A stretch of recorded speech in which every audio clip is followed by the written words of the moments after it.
وزیر خارجہ سینیٹر محمد اسحاق ڈار اور سعودی ہم منصب شہزادہ فیصل بن فرحان کے درمیان ٹیلی فونک رابطہ ہوا۔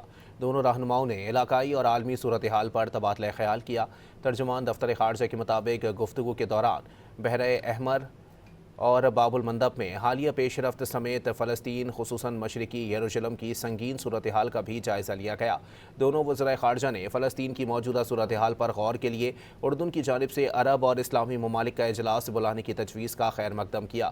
اس موقع پر پاکستان اور سعودی عرب نے باہمی رابطے اور مشاورت جاری رکھنے پر اتفاق بھی کیا ہے۔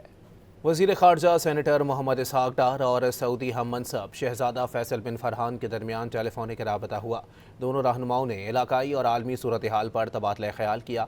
ترجمان دفتر خارجہ کے مطابق گفتگو کے دوران بحیرہ احمر اور باب المندب میں حالیہ پیش رفت سمیت فلسطین خصوصاً مشرقی یروشلم کی سنگین صورتحال کا بھی جائزہ لیا گیا۔ دونوں وزرائے خارجہ نے فلسطین کی موجودہ صورتحال پر غور کے لیے اردن کی جانب سے عرب اور اسلامی ممالک کا اجلاس بلانے کی تجویز کا خیر مقدم کیا۔ اس موقع پر پاکستان اور سعودی عرب نے باہمی رابطے اور مشاورت جاری رکھنے پر اتفاق بھی کیا ہے۔